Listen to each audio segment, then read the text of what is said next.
जिसके मन में इच्छाएं नहीं है वही भक्त है। जो घंटी बजाता है उसका नाम भक्त नहीं, जो माला फेरे उसका नाम भक्त नहीं, जो रोज मंदिर जाए उसका नाम भक्त नहीं। भक्त कौन है? जिसके मन में इच्छाएं नहीं हैं वही भक्त है। और जिसके मन में इच्छाएं हैं, अब आप देखिए दुर्योधन कृष्ण के सामने खड़ा लड़ रहा है उनसे, उसको कोई आनंद हो रहा है कि आहा मुरली वाले तेरा दर्शन कितना सुंदर, मैं तो निहाल हो गया। Duryodhan was just getting angrier and angrier whenever he would meet Krishna. For a devotee, Krishna is God personified, and whenever a devotee is seeing Krishna, they are so happy and so ecstatic and they are so joyful. But when Duryodhana, the prince of the Kaurava clan, when he would meet Sri Krishna, he would just get angry. Why?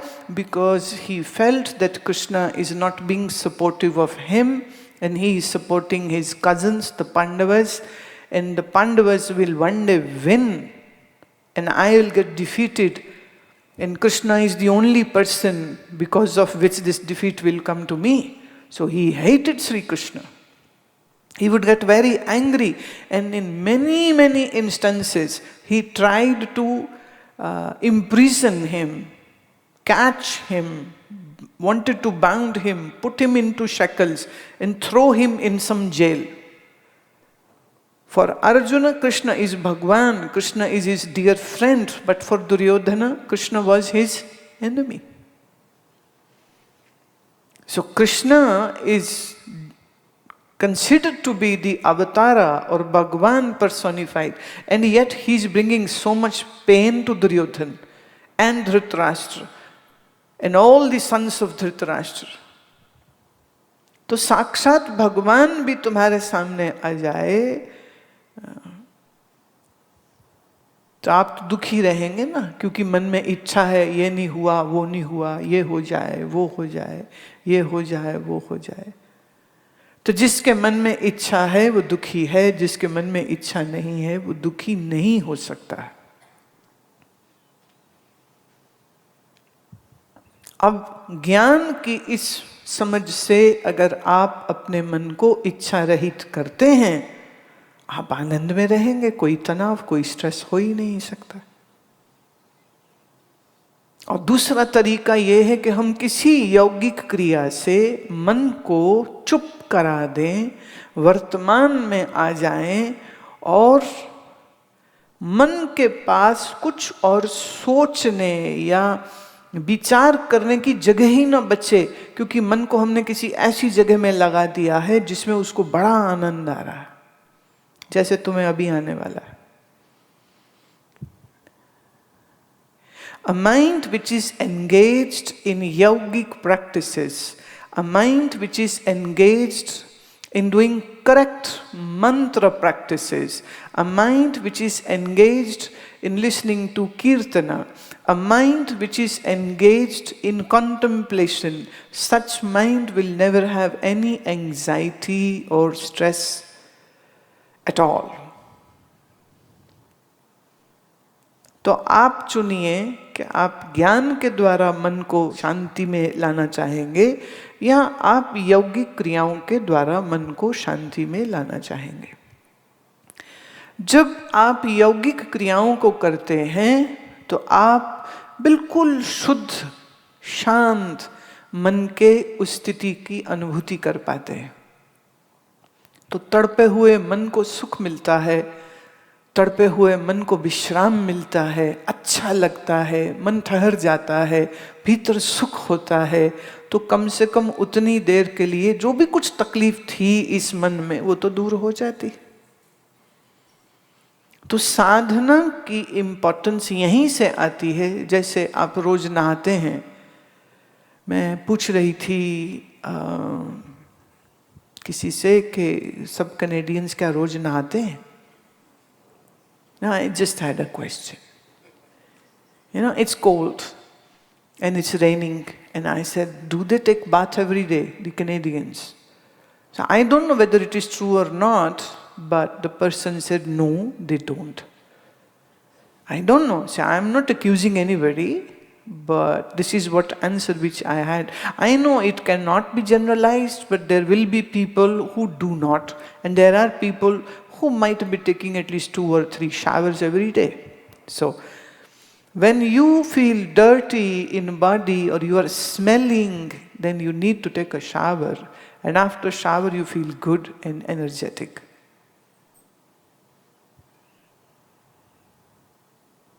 जैसे शरीर मैला हो जाए, गंदा हो जाए तो स्नान करते हैं तो अच्छा लगता है, और किसी खुशबूदार साबुन से नहाए। हिंदुस्तान में तो एडवर्टाइजमेंट इसी में चलती ना, खुशबूदार झाग वाला साबुन। खुशबू भी होनी चाहिए और उसमें झाग भी होनी चाहिए। तो खुशबूदार झाग वाले साबुन से नहाइए और तरोताजगी पाइए। अच्छी टैगलाइन बन गई। ओके। अब जैसे शरीर गंदा हो जाए तो शरीर को स्नान कराने की जरूरत है, ऐसे जब तुम्हारा मन गंदा हो जाए तो मन को भी तो स्नान की जरूरत है। So your yogic sadhana is a way to cleanse your mind. It is a procedure in which you are giving this shower to your mind and making it clean and nice and smelling good. And it is true. Have you ever smelt death? Have you ever smelt death coming closer? A room where a sick person is counting his last breath, you will find this smell. It has a stench in there. The pranic urja, the cosmic pranic urja is kind of receding. Hence that body has a very peculiar stench. And those who are familiar and those who understand this stench, just by that smell, they can predict that this person is going to die in a day or 2 or 3 or 4. The smell is going to be there. The fear, the pranic urja getting receding, that gives up that particular smell. Similarly, when there is a happiness in mind, even then there is a nice fragrance which oozes out of that person.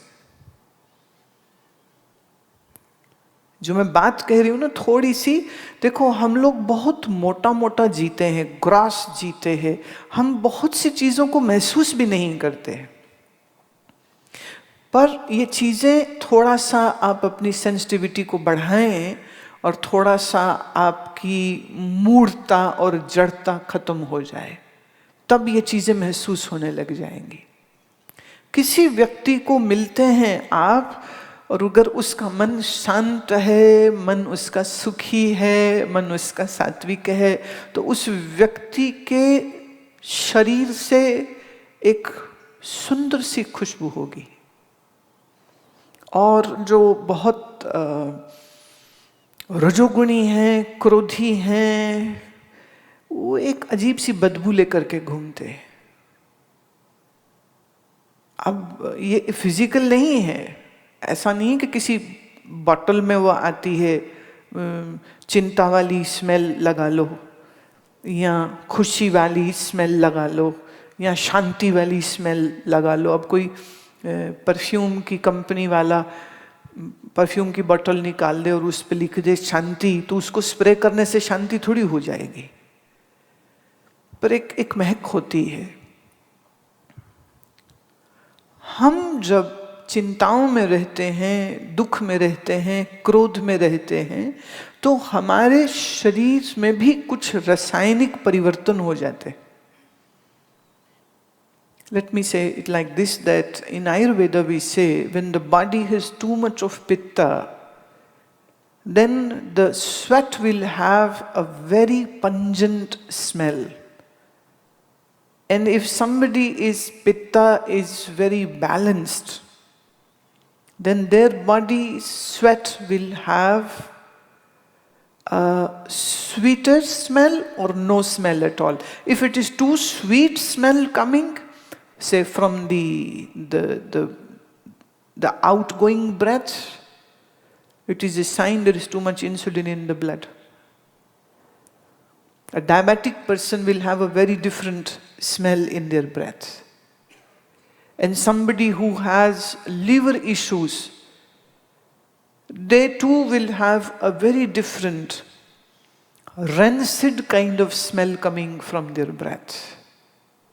So if this person will sit at one place for a longer time, this particular breath, perfume, the smell is just going to be in that environment.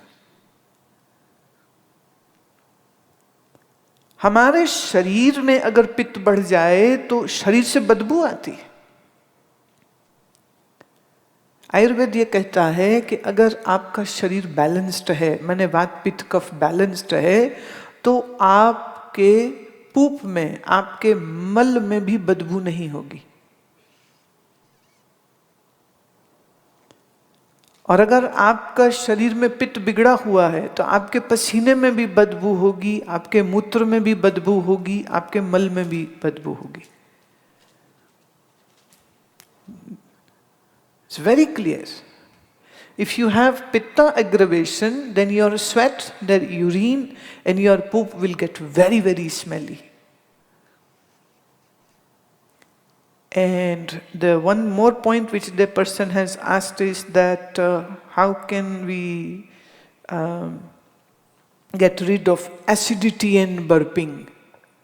I said that I'll answer the half question later. So now I am dealing with that half. It's a physical question, it's a physical ailment. When you have too much of hydrochloric acid and pepsin in your stomach, you will be having acidity and flatulence, and you will be burping up a lot. Now, if you have stress and anxiety in mind, you will have more acid in your stomach. मन और शरीर का तालमेल ये देखिए, अगर मन में चिंता ज्यादा है, मन में क्रोध ज्यादा है, तो आपके शरीर में एसिड भी ज्यादा बनने लग जाएगा। और जब यही एसिड ज्यादा होता है तो फिर पेट में दर्द, पेट का फूलना, पेट में गैस होना, पेट में दर्द होना, डकारें आनी, बड़ी खतरनाक डकारें होती कईयों की। अब थोड़े दिन पहले की बात है, मैं आश्रम में अपने सरोवर के इस तरफ बैठी हुई थी, कंजर्वेटरी के पास, और एक सज्जन सरोवर पार बैठे हुए, तो कम से कम नहीं तो 600-700 मीटर दूर हैं वो मुझसे। मैं यहाँ थी और वो वहाँ बैठे हैं, मेरी तो नज़र भी नहीं गई, मैं यहाँ बैठी हूँ, एंड सडनली इतनी ज़ोर से, अब मैं आवाज़ निकाल के तो नहीं दिखा सकती, आप कल्पना कर लीजिए, उनने इतना बड़ा डकार मारा, मैं क्या हुआ क्या हुआ। और तो और मेरे जो 2 कुत्ते हैं वो भी ऐसे ऐसे करने लग गए, और वो दोनों भाग के उस बंदे की तरफ गए कि ये किसने ये ऐसी भयंकर आवाज़ निकाली। पर उनको एक डकार आया, फिर दूसरा आ गया, फिर तीसरा आ गया, वो बेचारे ऐसे डकारू हुए पड़े थे, कांस्टेंट चल रही थी। अब उनके कितनी पीड़ा हो रही होगी, और वो गैस को रिलीज करके वो स्वयं को थोड़ा सुख देना चाह रहे हैं, थोड़ा पेट की उस तकलीफ को वो दूर कर रहे हैं। तो एसिड ज़्यादा बनता है तो बर्पिंग होती है, और एसिड इसलिए भी ज़्यादा बनता है अगर कब्ज रहती है। So if you are constipated, even then you will have acid and burping, and if you are not having a proper digestion of food happening and the stomach keeps on rotting in the stomach, and people are still eating, breakfast and then lunch and then dinner and in between tea and coffee, and they are not understanding that until you digest your one meal, do not eat another meal. पहला खाना हजम नहीं हुआ, दूसरा खाने को तैयार बैठे होते। मैं कुछ एक लोगों को ऐसा देखा है, उनको पूछो खाना खा लो, वो कहेंगे नहीं भूख ही नहीं है, सुबह बहुत खा लिए थे, परोंठे खा लिए थे, बिल्कुल भूख नहीं है। और फिर खाना टेबल पे लगा, अच्छा मटर पनीर है, अच्छा चावल है, अच्छा दही है, चलो थोड़े तो ले ही लेते, और फिर वो थोड़ा थोड़ा करते पूरा खा जाएंगे और फिर पेट पकड़ केंगे, पेट बहुत दर्द हो रहा है। पहला खाना खाए बगैर जब आप दूसरा खाएंगे तो पेट में तकलीफ होगी। Now, why does this happen? That you have not digested your breakfast and yet seeing a good sumptuous lunch, you are ready to eat the lunch because of the greed of your mind. If you had no greed, then why would you eat? Then you could have used your wisdom that until my stomach is light and I have, see, there is a real hunger and then there is unreal hunger. Unreal hunger comes by seeing the food or seeing an advertisement of food in TV. And after seeing that advertisement or a billboard, huge billboard, there's a big burger and there's a big cola drink, and they are so smart, they catch the photo nicely, and there is nice vapors coming, and there's the bubbling of the Coke is there, the carbonated drink.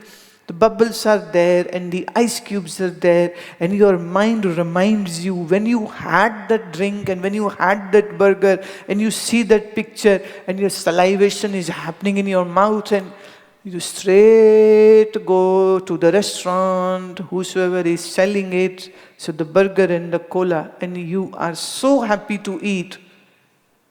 You are not hungry, but still you ate. Now this food which you ate, because of your tongue and your greediness, this is going to give you acidity. Okay? This is going to give you uncomfortable feeling and pain in your stomach. भूख लगे तो खाओ, भूख लगे पर खाओगे तो हजम हो जाएगा, और बिना भूख के खाओगे तो खाना रोग बन जाएगा। तो कब खाना चाहिए? जब सही में भूख लगी हो। अब हम लोग इतने नकली इंसान हो गए हैं, हमारी भूख भी नकली हो चुकी। कोई चाय पी रहे हो, वो पूछेंगे चाय पिएंगे? अच्छा बना रहे हो, चल ले ही लेते। अरे क्यों ले लेते हैं? मत लो, तुम बोलो नहीं जी आप पियो, हमको नहीं पीनी। अच्छा कह रहे बारिश हो रही है, चाय बनाए? बोले हाँ चाय। अरे बारिश का चाय से क्या लेना देना? और फिर बारिश हो तो चाय बनेगी, तो चाय के साथ पकौड़े तो बनेंगे ही बनेंगे। तो अब ये बेमौसमी चाय और पकौड़े खा करके फिर पेट में डकारें नहीं बजेंगी तो और क्या बजेगा? बिना भूख के खाते हैं इसलिए पेट में कष्ट होता है। भूख से खाइए, वो आपको कष्ट कभी भी नहीं देगा।